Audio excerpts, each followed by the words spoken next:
Hello, everybody.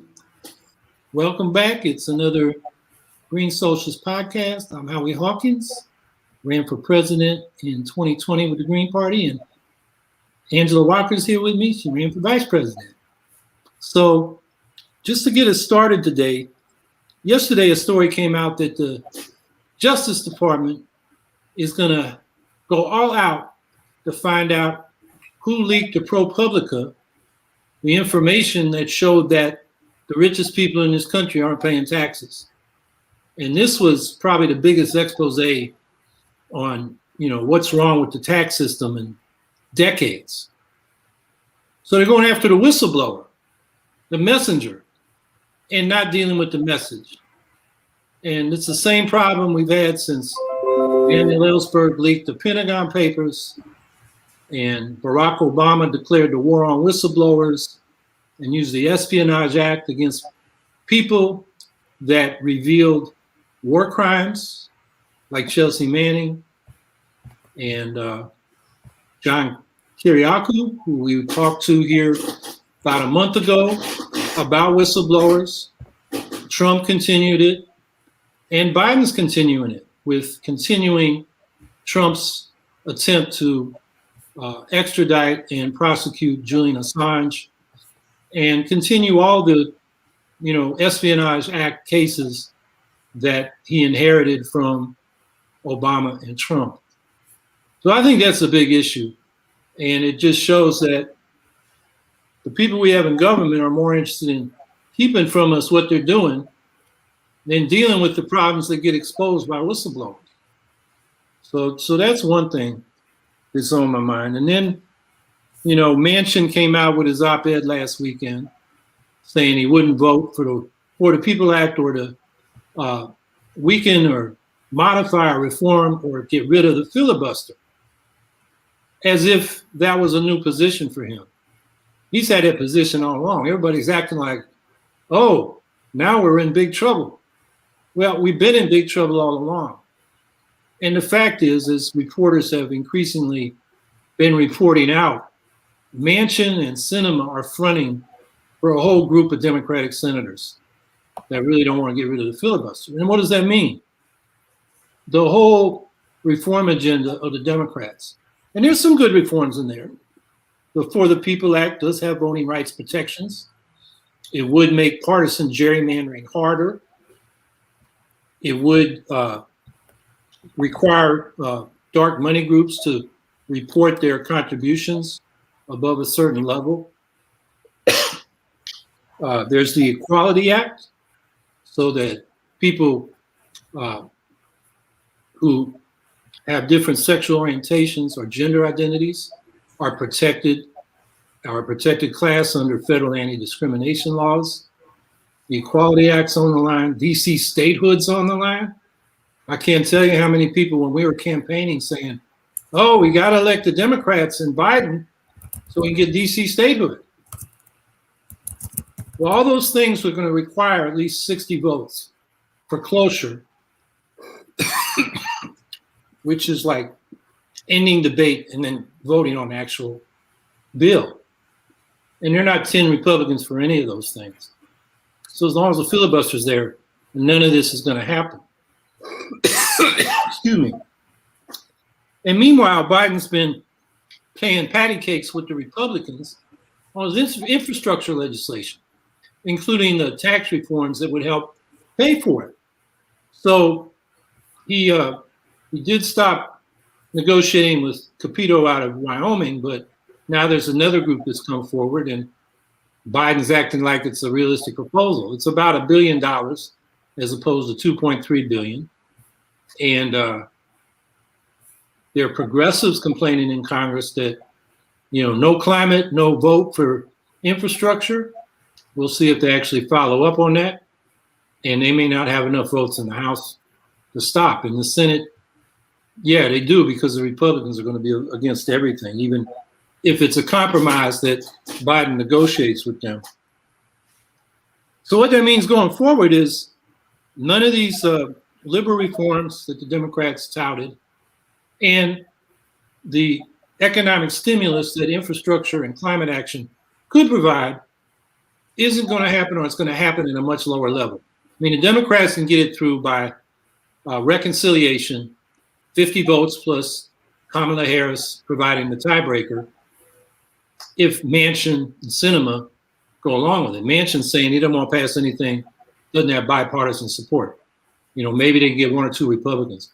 So we'll get watered down economic programs, nothing on the social programs, gerrymandering so the Republicans can draw those districts in the 30 states where they control both the state legislatures to make sure that they take back the House, and then nothing happens. So, where does that leave us? We got to build an alternative to this because the Democrats are feckless. They can't get it done. Even the simple things that don't go far enough for us, but go in the right direction, they just seem to be pretty lackadaisical about how their own people are sabotaging them.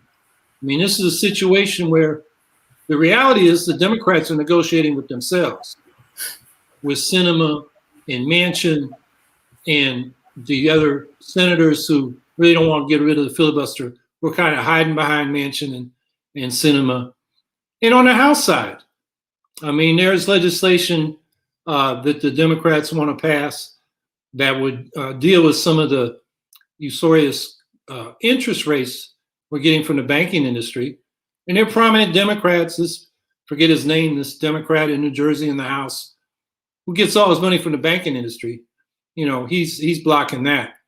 So, the reality is, as I think I pointed out here before, yeah, there's some progressives on the Democratic side in Congress, but they are a weak minority. I think it was quantified when Alexandria Ocasio-Cortez wanted to get on the Energy and Commerce Committee, which deals with Medicare for all and the Green New Deal. And the Democratic leadership recruited Kathleen Rice, a conservative Democrat, to run against her. And the Policy and Steering Committee of the House Caucus, which decides on these committee assignments, voted 46-13 against AOC being on that committee.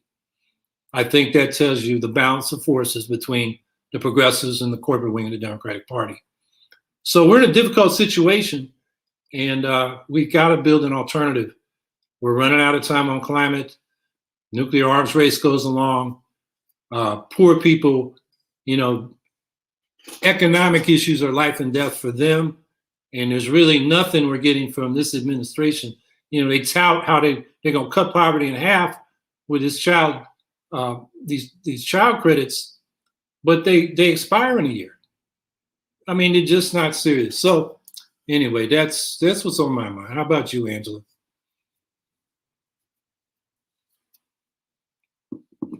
Sorry, y'all. I was making sure I got my links in order. So one of the first things to get my rant out of the way, the current Vice President, Kamala Harris, recently made what I understand to be a very high stakes trip abroad into Guatemala and Mexico, and basically delivered a message to the people there, in those countries, don't come to the U.S.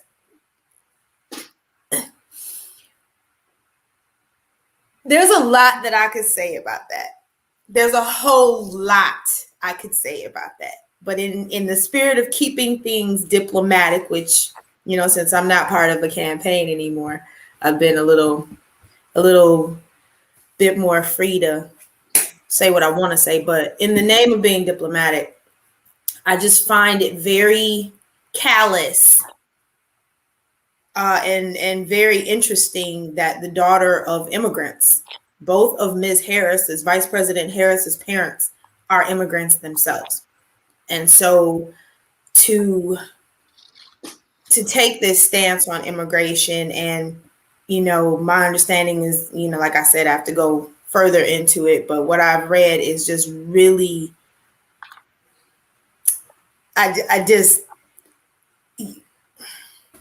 you can't pee on me and tell me it's raining. I'm sorry. I feel like that whole thing, everything that we're looking at right now, it's like, this is not what you're supposed to be doing. And coming from a child of immigrants, is just absolutely egregious, especially when you understand the conditions, that prompt people to immigrate. But I guess you would have to be willing to be honest with yourself about the role of the United States in that. And God knows we can't do that. Okay, I'm gonna shut up before I start swearing. So that was on my mind. The link is we're sharing those links. And yes, Josue, you did. And that was the first thing I thought about. California warned us about her. California warned us. So my thing is, this country got the leadership it wanted. This is what you wanted. This is what y'all are cheerleading. These are the people that are supposed to be the antidote to the last 4 years. Maybe now people will actually wake up and see how close together these folks, these parties are working. And they work for themselves.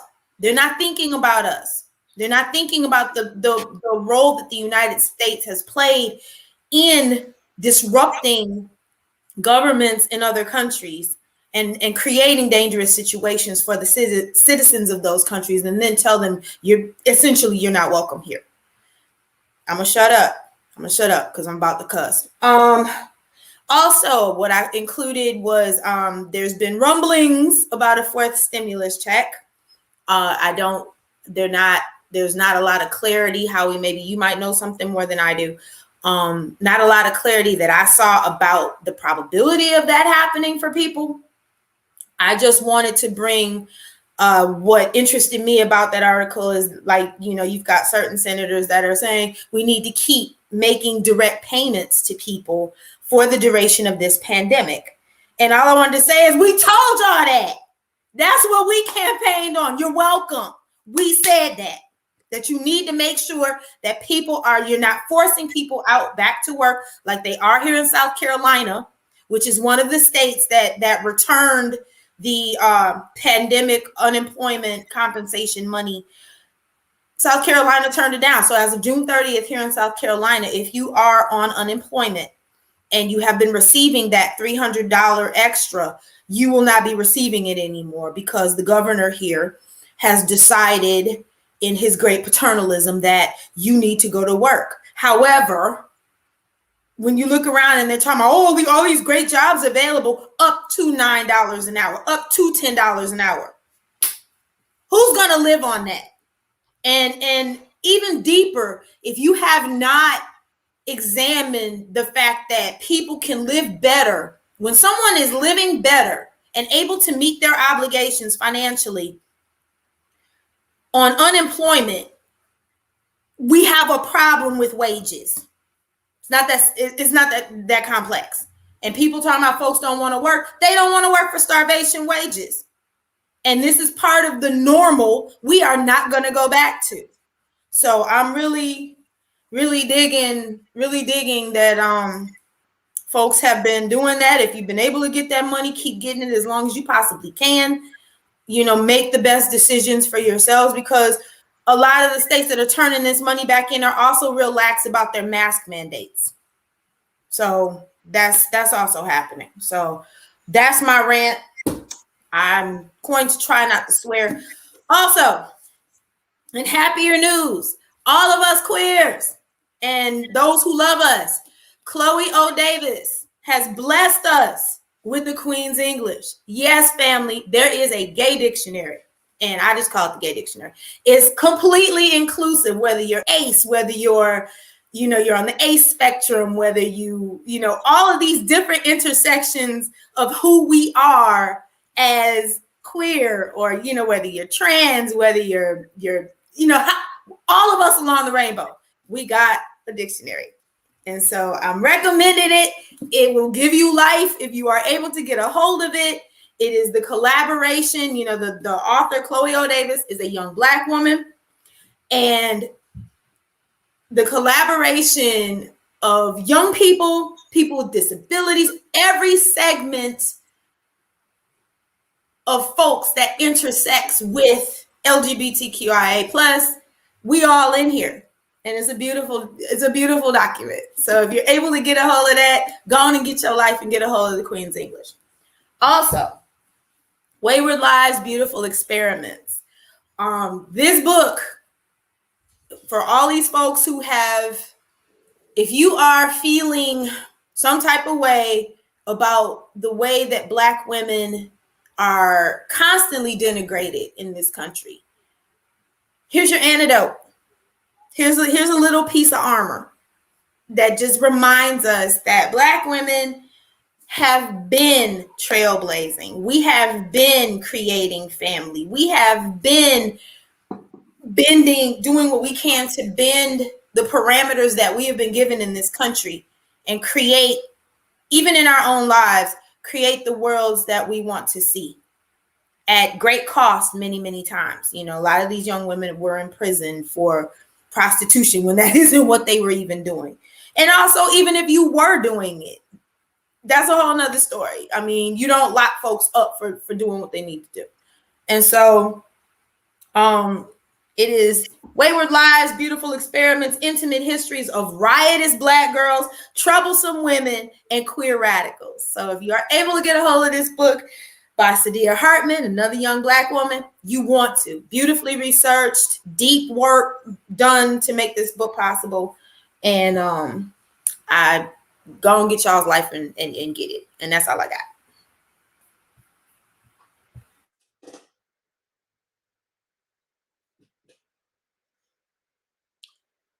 Go, go, go. 1, 2, 3. Well, hello.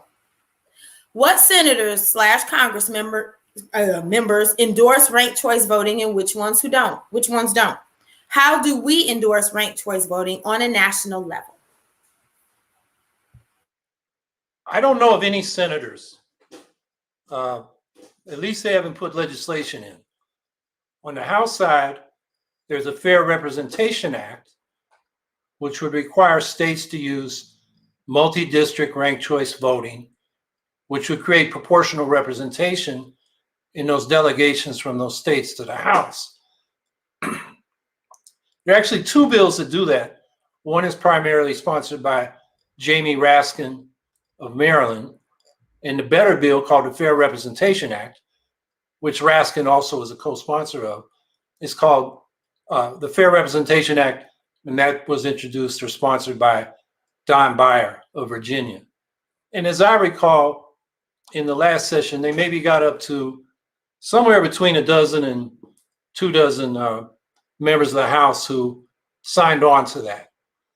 So what that tells us is there's no movement in the House and the Congress to do ranked choice voting and proportional representation. So the second part of the question, how do we endorse it? We got to build a movement.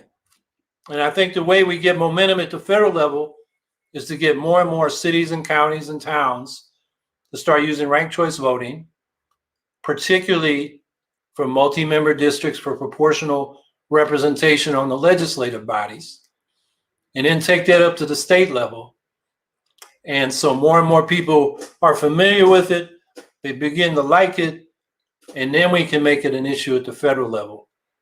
You know, we campaigned on, instead of this ridiculous electoral college, where 19 of the last 50 presidents have been elected with less than a majority, and 5 of them came in second in the popular vote.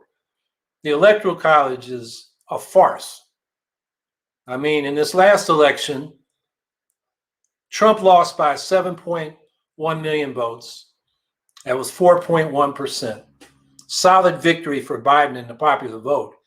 Yet, if a little over 23,000 voters had voted for Trump instead of Biden across Arizona, Wisconsin, and Georgia, we would have had a 269 electoral college vote tie, which under the 12th Amendment would have kicked it to the House. Each state has 1 vote. 26 of the state delegations are majority Republican. They would have picked Trump. So we could have had an election where Trump lost decisively in the popular vote. I mean, 7.1 million votes, 4.1%, and still could have been anointed president. We came that close in 2020. the Electoral College is an embarrassment. Yet there is a bill to amend the Constitution and replace the Electoral College with a national popular vote, not a ranked choice national popular vote. You know, it'd be good if we found somebody, one of these progressive so-called democratic socialists, to put a bill like that in to get the discussion started. So, you know, even at that level, we tried to raise that in the campaign. In fact, when I first announced, Bill McKibben of 350.org wrote in the New Yorker that I should not run so Biden could win and focus on ranked choice voting. You know, it wouldn't even have been raised in the presidential race if it wasn't for us. And I don't think Bill McKibben said a word about ranked choice voting since that article. So it's really up to us. Now, there are movements in almost every state to push ranked choice voting. And we've been promoting that people get involved in those in their states. Because, you know, thinking about the last election, we were blanked out in the media. The whole argument against us was Trump is an extremist and you got to vote for a centrist like Biden to get him out of there. And we can't risk a vote for socialists or progressives who are not part of the two-party system. And the winner-take-all, you know, system, you know, incentivizes people to think that way. We can't get around that until we change it. So we have ranked choice voting for executive offices and proportional representation through multi-seat ranked choice voting for legislatures. And, you know, I was saying during the campaign, Greens have over 100 elected officials. We can win those local races, and we can. We should be electing thousands now as we go into the 2020s. But that's a longer path to get to the point where we have the political foundation to get significant elected officials in state legislatures and the House of Representatives. With ranked choice voting and proportional representation, we can get there a lot faster. And that movement has momentum. We got 5 more cities and another state, Alaska, in the November election. And since then, Burlington, Vermont, Austin, Texas, and 23 cities and towns in Utah, including Salt Lake City, have approved ranked choice voting. So this is a movement. We're winning reforms. We're gaining momentum. And I think it's probably the most important thing we can be working on right now because, as I said in the opening, the Democrats ain't getting the damn thing done when they got both houses in the presidency. Here in New York, they got both houses in the governorship.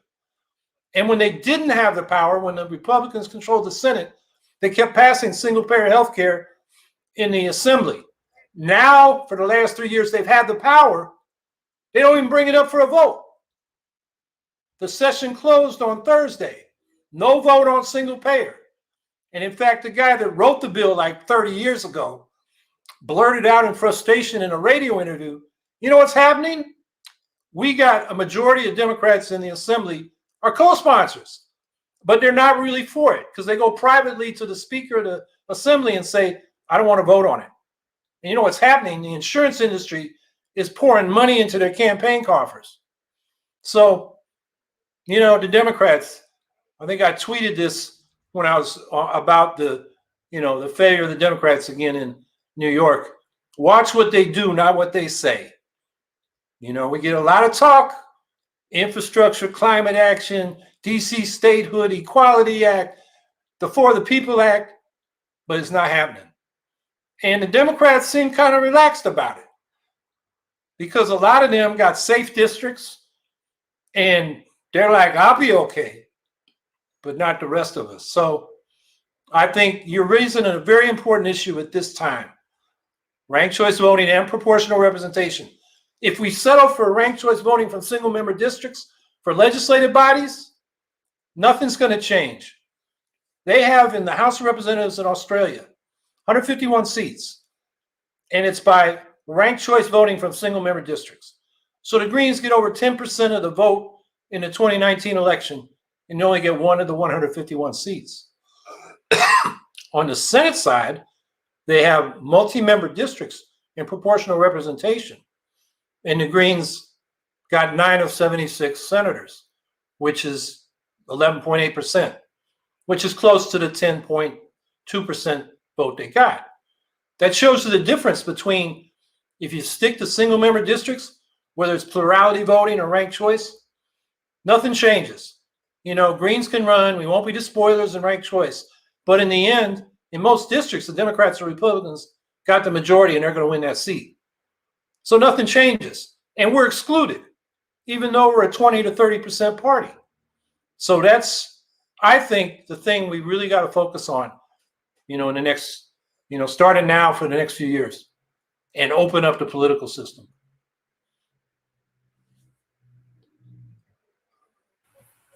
Hey, Miss Leo. Hey, baby.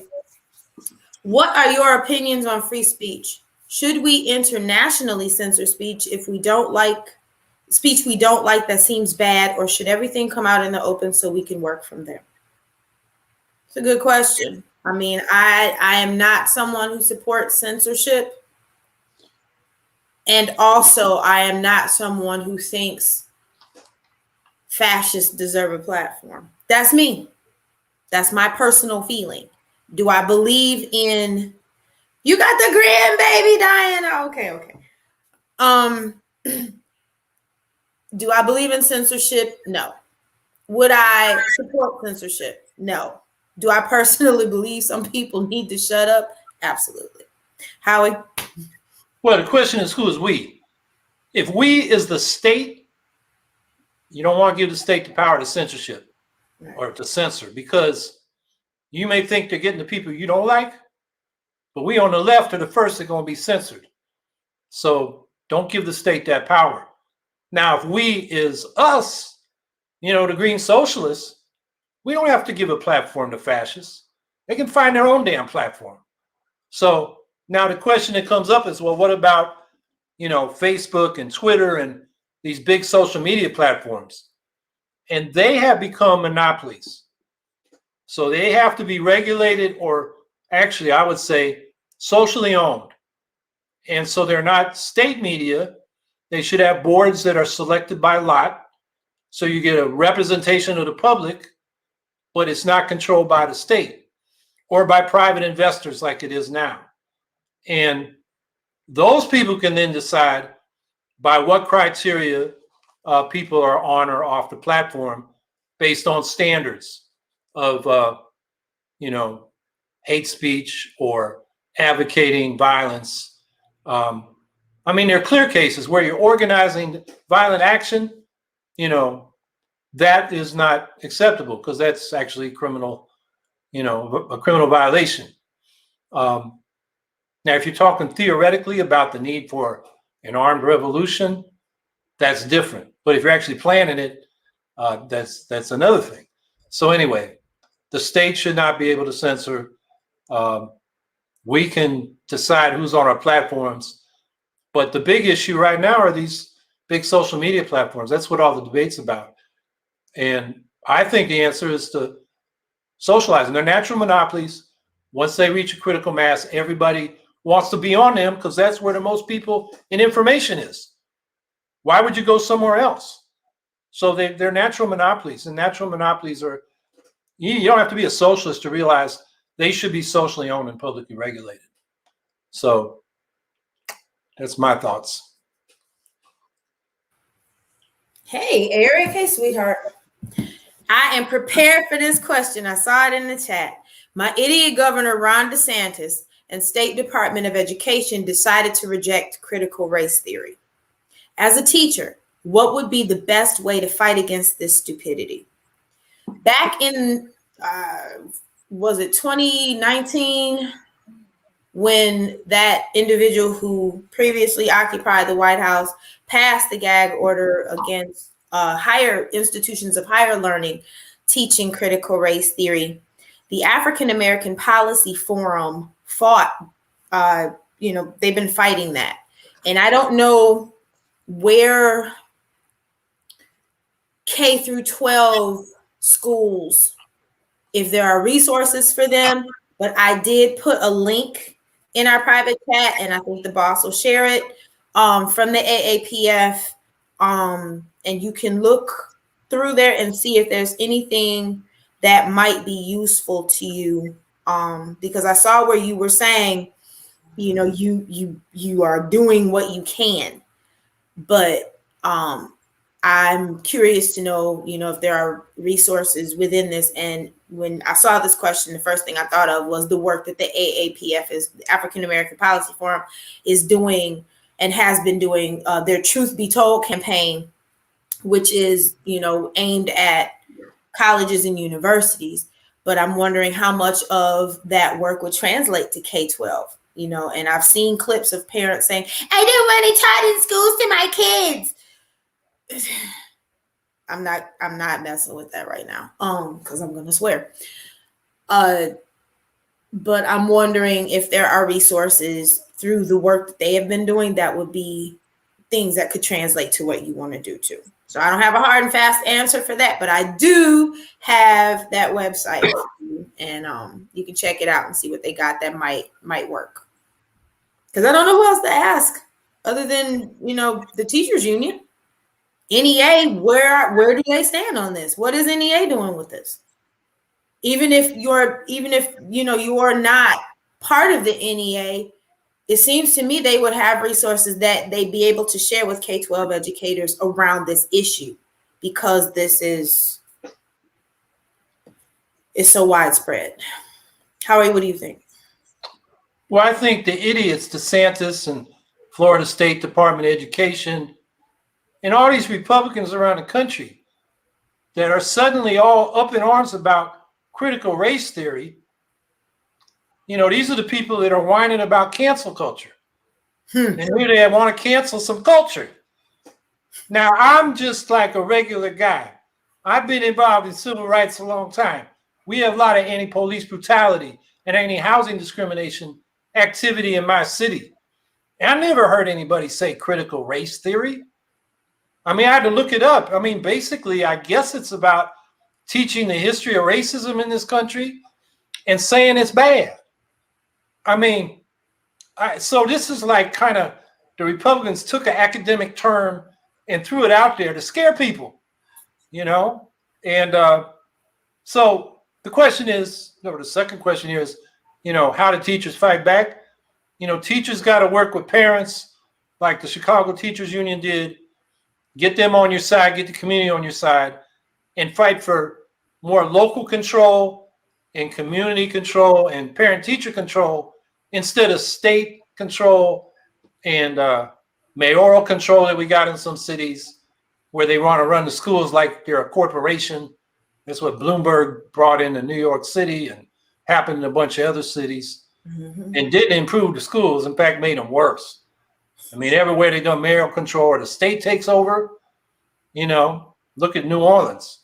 So I think you got to organize and fight back against, as you called it, stupidity. You're the teachers. You guys try to transform ignorance into knowledge, because, you know, that old saying, you know, you think education is expensive, try ignorance. Woohoo, man. Don't get me started. Ooh. The dumb is strong in these streets. Anyway. Hey, boo. Amy L. Sachs, excuse me, darling, have already seen a claim that Dems in New York had to reject the health care bill because the GOP added bad things to it. But I saw no proof of this. Imagine that. Sounded like pure spin. Yeah, there were no amendments to the bill. It didn't even come out of committee. They never really marked it up. Now the Republicans oppose it. Yeah, that's true. But the Democrats got control in the Assembly and the Senate. No amendments that the Republicans want are going to be adopted. So I don't know who's saying that, but they're spinning.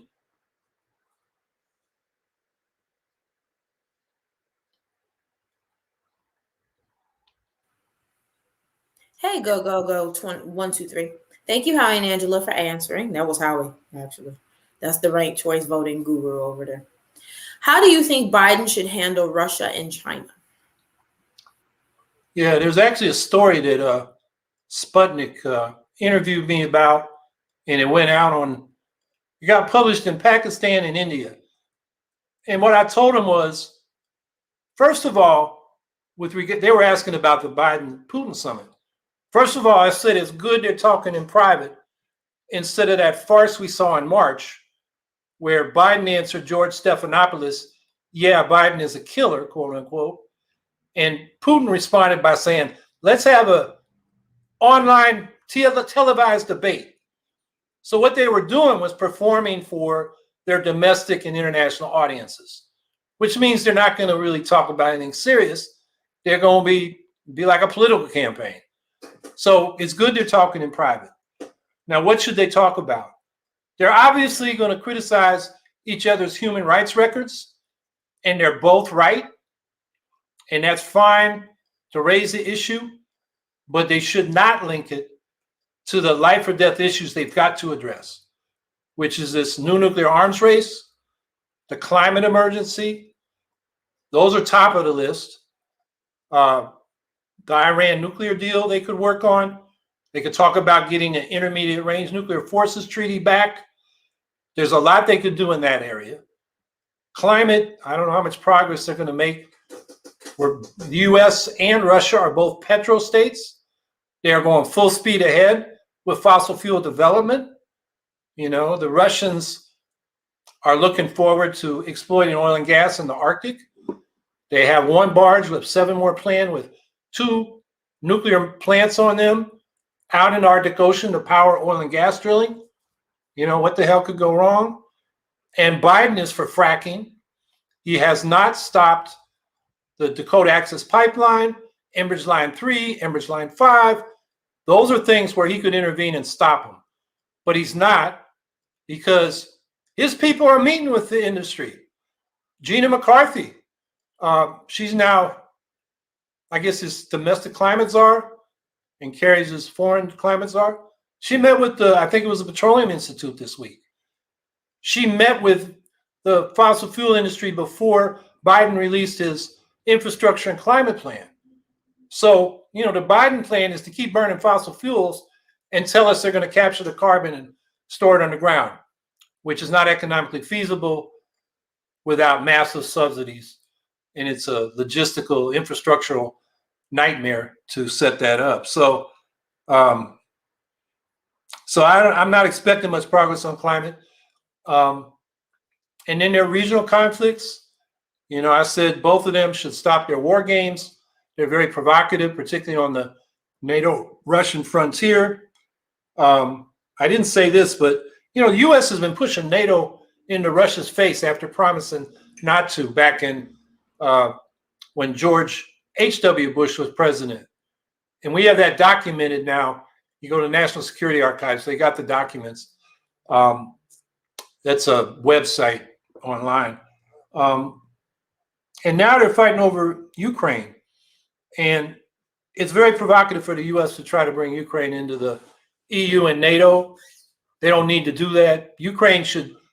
We should encourage Ukraine to be neutral and independent of both sides to get the best deals they can from both sides for their own purposes. Now, there are conflicts within there. The Russians are in eastern Ukraine. They took Crimea. A lot of issues there. That's one thing they could talk about. Syria, Libya. We're in proxy wars with the Russians there. So they could make progress on those things. And cybersecurity, I said, you know, the Russians have been offering to negotiate a cybersecurity treaty since George W. Bush. And Bush, Obama, Trump, and now Biden have rejected that. And that's one thing I think is important, given all that's going on in the cyber world with all this hacking and potential for disrupting infrastructure and having cyber wars that are given where we are now and how dependent we are on the internet and, you know, electronic communications could be devastating for our economies. So I think those are some areas. So, and I think the same approach with China. You know, there are human rights issues. China say we have human rights issues. It's fine to raise them, but don't link that to de-escalating the tensions. The U.S. Treating China as a potential rival to being the one big superpower is provocative. It's it's destabilizing. And understandably, the Chinese are defensive because we have them surrounded, with military bases and aircraft carriers. And so, the South China Sea, there are issues there. Vietnam, the Philippines, Japan, very upset with the Chinese sort of claiming it as their turf. Well, let them negotiate with the Chinese about that. I mean, we can maybe diplomatically be involved, but to send our military right through there, it's like, the Chinese fleet, hanging around the Gulf of Mexico. That's unnecessary. So I think we need to demilitarize the relationship and use diplomacy. We are very much tied to each other economically. The idea that, sanctions, which Trump started, Biden has continued. They just passed legislation. This is one thing the Democrats and Republicans could agree on is, requiring domestic content because they're saying the Chinese have control of our supply chains. That's actually true. It's maybe not a bad idea, but don't couch it as, we're defending ourselves from some kind of Chinese assault, because it's American companies over in China that did a lot of that. So I think the basic approach is really get serious about these really important issues and don't let human rights progress be required to make progress on these other things. Because the human rights thing is going to take a while. And the US can't be too self-righteous about that because we have the world's largest prison system in history. We have incidents like the George Floyd murder going out on the internet around the world. We don't have a lot of credibility to be telling other people what's wrong with what they're doing, even if it is wrong what they're doing, which I think it is. The suppression of opposition in Russia, the destruction of human rights in Hong Kong, the national oppression of the Tibetans and the Uyghurs is real and is wrong. But, I would say the best thing we can do for human rights is to not get in the face of the Chinese and the Russians, because then they use that aggression by us as justification for their nationalism and domestic repression. It gives them the excuse. So if we backed off and used more diplomacy and made progress on real issues that are a concern to both sides, we'd be in a better position. And I'm gonna slide in here super quick, Eric, just to backtrack to your question. And I was like, I didn't know what the NEA said. I got resources. There are resources in the chat from where the NEA stands on critical race theory. And also the boss reminded me of the AFT, which I don't know how I forgot y'all. I love y'all. I apologize.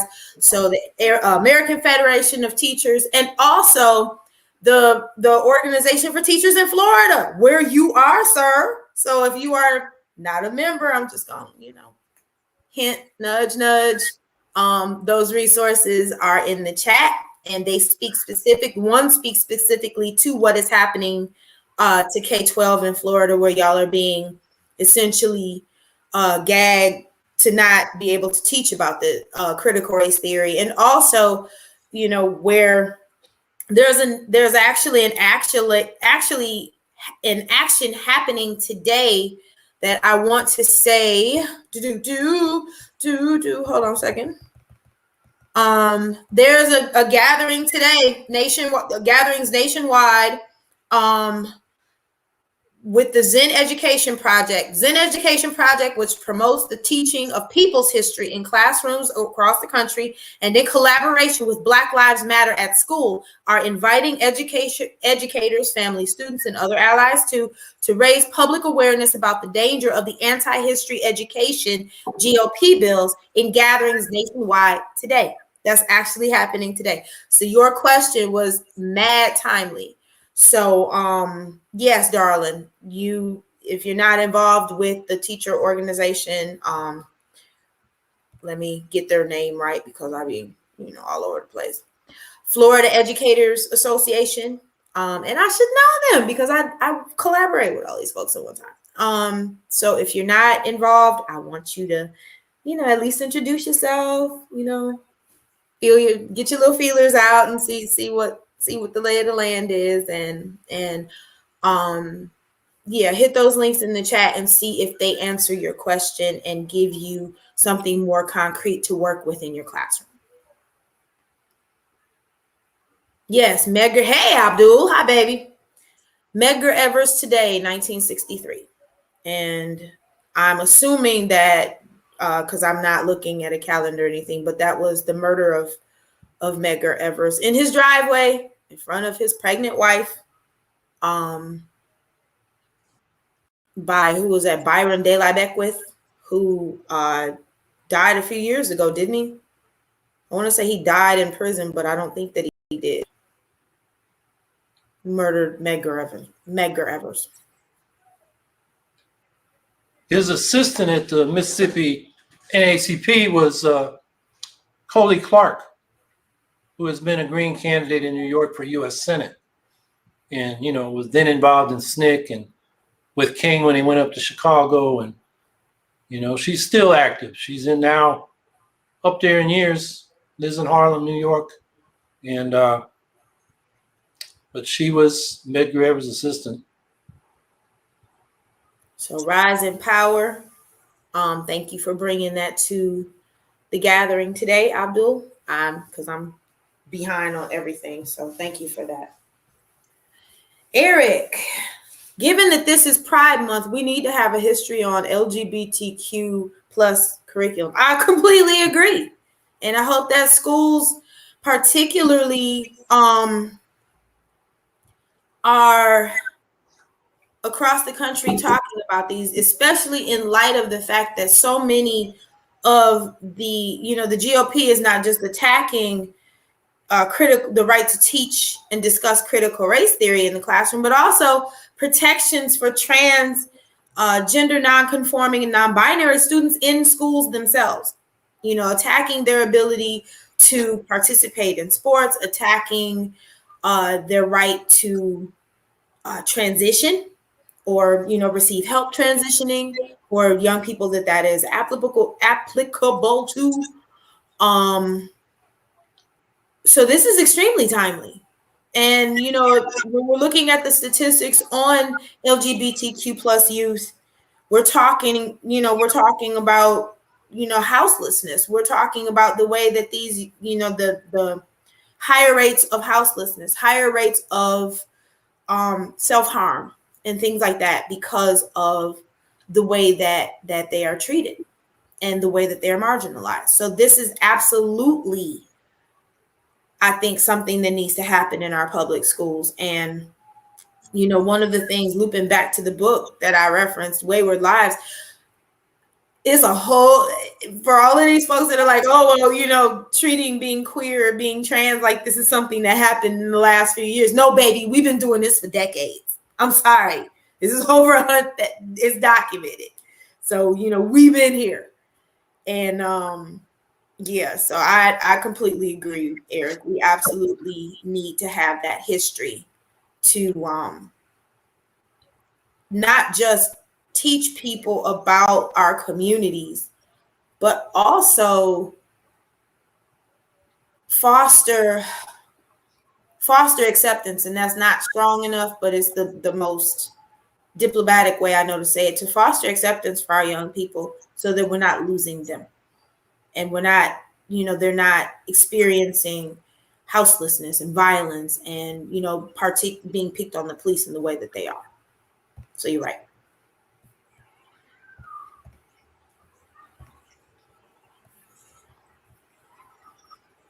Tom Cobb. Bless your heart, baby. You are such a brave soul to come in here with that name. Read the room, Poppy. This is all just more culture wars to keep us divided and allowing Republicans and Democrats to do nothing real for the people. No one's stopping them from doing anything. Who's stopping the Democrats or the Republicans from doing anything? Tell me. These people have power. Howie just said, these are the folks that have the power in the House. Democrats have the power in the House and they have the presidency, and nothing is getting done. So don't come here to this marginalized third party and tell us we're being divisive.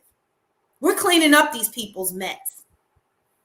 Well, you could also read that to say the discrimination against LGBTQ people, like discrimination based on race and other forms of invidious discrimination, are what divide us. The culture wars are initiated by the right to divide the people.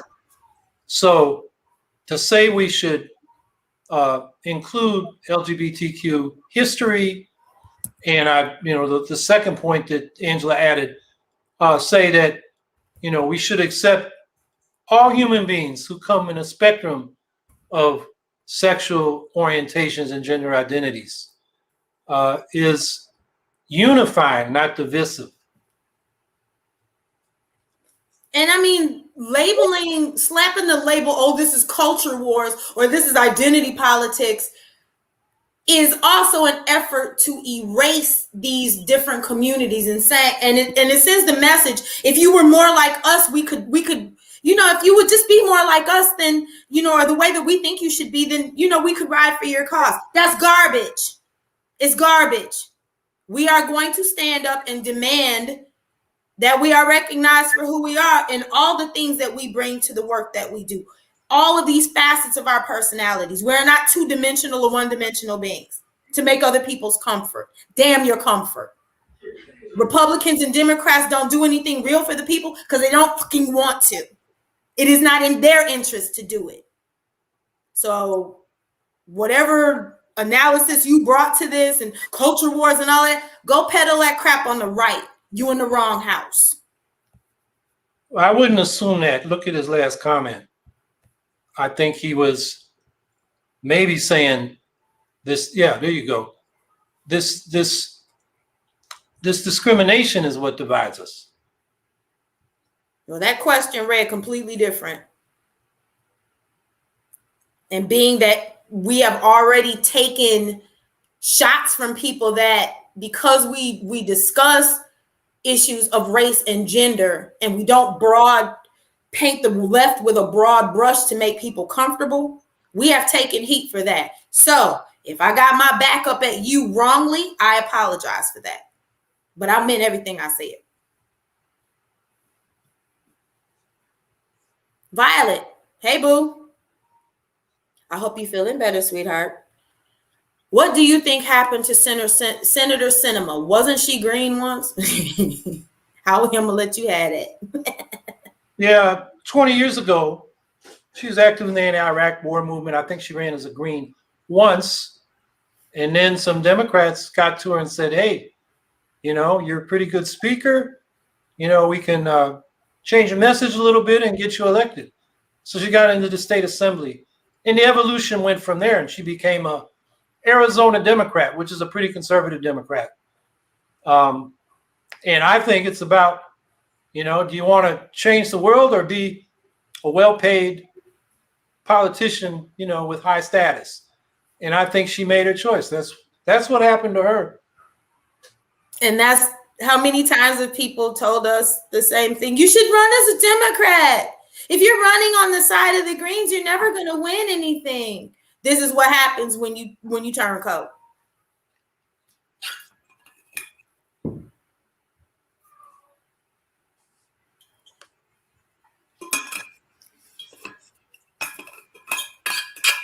Miss Leo, hey boo. They're still with the let's get back to normal programming. Going back to normal means police killing brown people and people going homeless and billionaires getting richer. Yeah, basically. Yeah, what bugs me about Biden is he says, and I think that's why he's pursuing this infrastructure negotiation with the Republicans. He wants to reunify the country, he says. But what's he doing? He's capitulating to the people that divided us, particularly the Republicans acting on behalf of the right wing of the ruling class to make the exploitation and discrimination against working people even harsher. And, that's getting back to normal. And, I think Biden is enabling the Republicans in that way, who are the ones that are most overt about normal mean, let the police go kill people, let the homeless fend for themselves, and make sure the billionaires get richer. Because in their idea, their theory, which doesn't work, trickle-down economics, the billionaires get money and somehow it trickles down on top to us. And I think I go back to what Angela said earlier. Don't tell me it's raining when you're pissing on me. That's what trickle-down economics is. And I'm tired of getting trickled on, quite frankly. Tired of getting trickled on. Hey, Vote Green Party. Hi, baby. Are Greens going to run a candidate for California governor since they are trying to recall Gavin Newsom?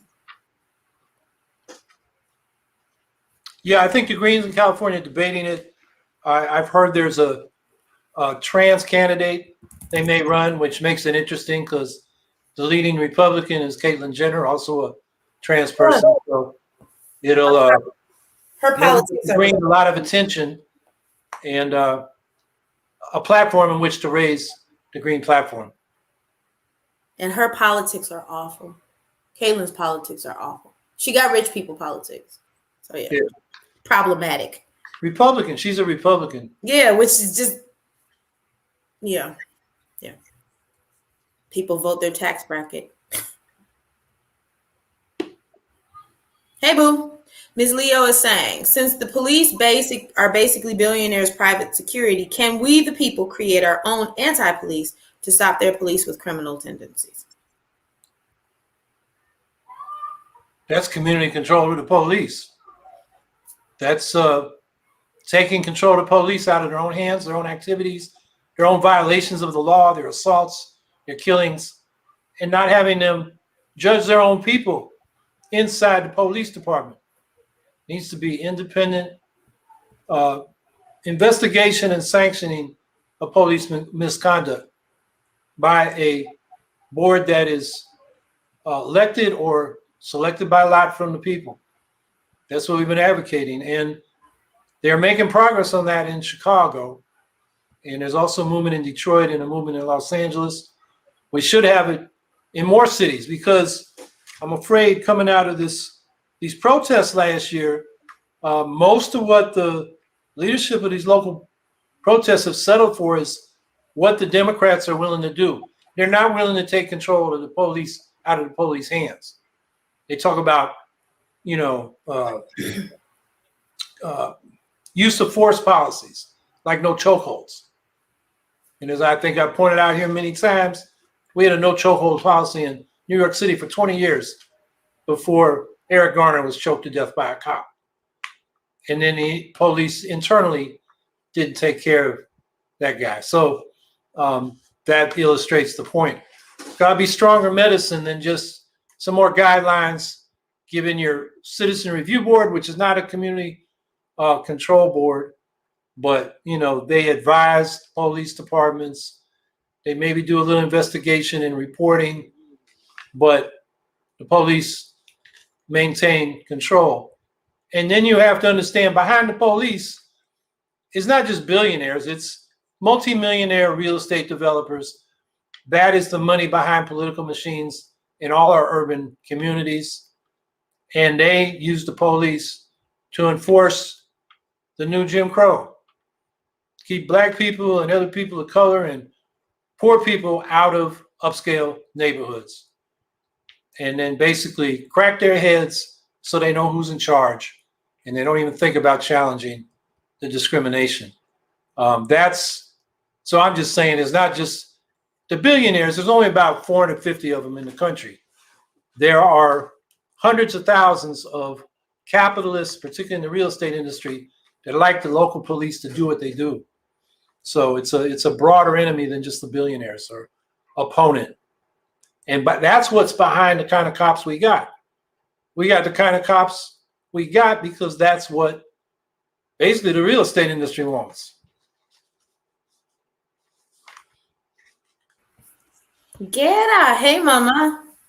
Howie and Angela, how do we get more effective messaging out to the people to contrast the Green Party with the corporate parties?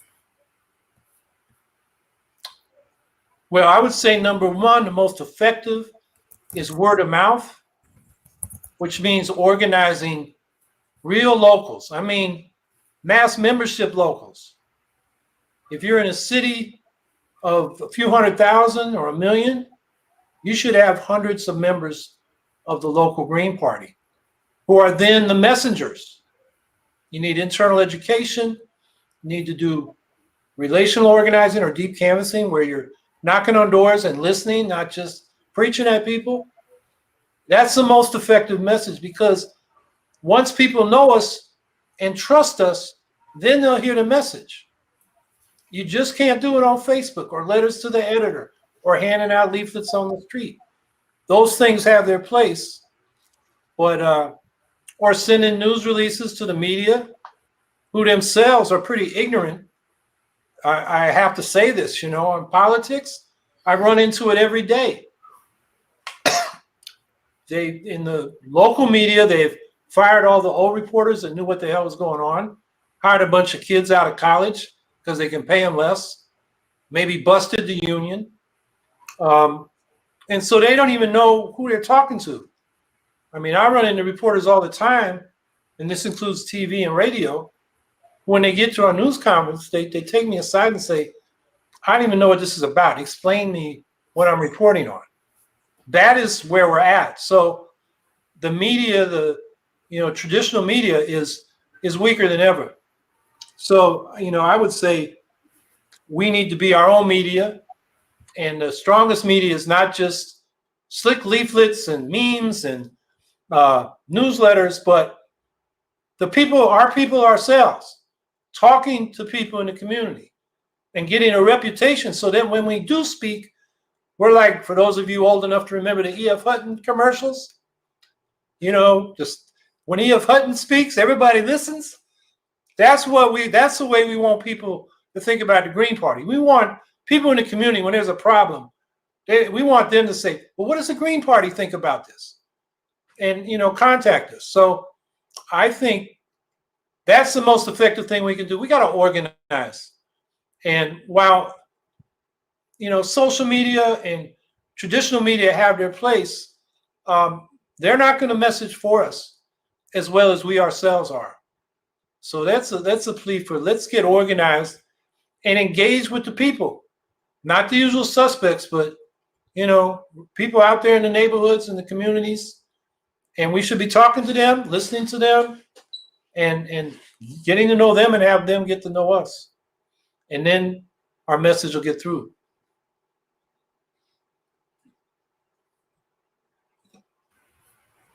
I think we about to get the cane. So, Howie, you go first. What do you have that you want to leave our folks with? Well, I think I left them with one thing, and that is organize strong locals. And don't think of that, you got a dozen people in your town or city, you got a local. You got a nucleus to organize. We want to be a mass party. We want hundreds of people, not just a few people. And when we got that, then we can start winning these local elections and having a real influence on what goes on. And then going back to what I said at the beginning, I mean, the nightmare scenario is this. The Republicans use their gerrymandering power to strengthen their hold over state legislatures. I think this is the right number. In Wisconsin, in the last, maybe it was 2018, maybe it was 2020, the Republicans got something like 38% of the vote statewide, and they got 54% of the seats in the assembly because they drew the districts to benefit them. And they're doing that right now. And the damn Democrats can't get at least that one piece of the For the People Act passed to stop it. So the Republicans, and then they're going to draw the districts so they can get a majority in the House. I don't care how good the Democratic messaging is and how much money they raise. If the districts are drawn around enough traditional Republicans so that they can, gain a few seats here and there in these different states, they're going to take back the House. And then the other thing they're doing is not just voter suppression. Maybe even more important is They are changing how the votes are counted. They are disempowering independently elected or civil service election officials and giving that power to legislatures where they're a majority. The power to change elections, to just decide that, a district they don't like Georgia, that Fulton County, that's where all the black people are. We're going to say that was a fraudulent election. We're not going to count those votes. That's what they're setting themselves up to do, which means they can flip states in the presidential election and flip the presidential election. And we will become, it's been a biased electoral democracy dominated by rich money. But now it's becoming a situation where this far-right extremist party, the Republicans, may be able to overturn elections. And then what? Where does that leave us? So we're on the verge of something serious. And I just can't believe how, the Democrats in Congress seem so lackadaisical about what's going on. I mean, imagine what Lyndon Johnson would have done with Joe Manchin. He'd have beat him up and got him in line and gave him a big, boondoggle in West Virginia. He could bring back the bacon to his people and get reelected. And well, he doesn't even say he doesn't want to get reelected. His election isn't for 4 years anyway. But anyway, look at that and compare to the kid gloves. And in fact, I was reading the other day, Joe Biden and Joe Manchin have been having dinner together. The old Joes. So I'm just saying, we got a climate emergency. We got a new nuclear arms race. A lot of struggling people can't pay the rent. We're about to go into mass evictions. The federal moratorium ends at the end of this month on evictions. We got these crises. Now we got a democracy crisis. So there's no excuse for people not to be very active and serious about organizing. And as I said also, I think working for ranked choice voting, particularly proportional representation through ranked choice voting for legislative bodies, is a key reform. That'll get our foot in the door. I think if you look at public opinion polling, like what Angela and I ran on, Medicare for all, Green New Deal, tax the rich, cut military spending and put that into social and environmental protections. All those positions had majority support. Trump and Biden were opposed. So, we got more people with us than they got with them. How do we translate that into political power? Because right now what the people want doesn't translate into public policy. I think working on these electoral reforms is key to that. And again, it's going to take a mass movement because we got to move the Democrats and Republicans to support these reforms. And they'll only do it if they think it might cost them in elections. And that's where the Greens come in. When it gets to the point where, you say your state is considering ranked choice voting and it's a state that doesn't have an initiative and referendum process, you got to go through the state legislature. That's when they got to fear us. That's when Greens running on ranked choice voting tell, the Democrats say, I better get on that or I might lose enough votes so that I won't get reelected. That's where our leverage is. So I'm just saying, I'm just sort of like feeling like Paul Revere saying, there's a lot of problems and they're getting worse. And now that we've seen Biden in there for enough months, he is who we thought he was. Imagine that. Well, I don't have any more. Howie basically took it away. So all I'm going to tell y'all is good to see you. I want you to continue doing all of the things that you have been doing to keep yourselves and the folks in your orbit safe from this pandemic, and also maintaining your mental health because it's hard out here. I want to cut somebody on a daily basis. And I say that with all honesty. It's hard out here. So just in the middle of being aware of all of the things that we are up against, find something every day that brings you joy. I don't care, how small you think it is, and helps you hold on to mental and emotional equilibrium through all of this, because it is very, very, very hard to live in this timeline the way that this is now. So I want y'all to, and you're right. Yeah. We see the world burning down basically, and they see lunch or brunch. Well said, Miss Leo. And hey, Nikita, hey, baby. So yeah, just hold on to your mental health. I got to answer this guy, Alex Ahimsa, Uh-oh. who's pushing approval voting and saying ranked choice voting says nothing. And he cites Australia. Brother, didn't you hear me earlier where they have ranked choice proportional voting in the Senate? The Greens are in the Senate, proportional to their vote. Where they don't have proportional representation is where they use ranked choice voting in single member districts on the House side. And yes, if we limit ranked choice voting to single member districts, nothing's going to change. Same thing with approval voting if it's single member districts. I had to answer that. No problem. So yeah, y'all just hold your heads up. I mean, and I don't say that like someone once accused me of, like giving, what did he say? Spouting platitudes. I don't spout shit. If I say it, I mean it. So I want y'all to be okay. Y'all matter. You matter to us. So do everything that you are able to do to keep yourself safe from this pandemic, which is still happening, even though people trying to live their best life. Like it's not happening. It hasn't gone anywhere. It's gone. It's still here. So take care of yourselves. Take care of those in your orbit, and know that we are sending you love.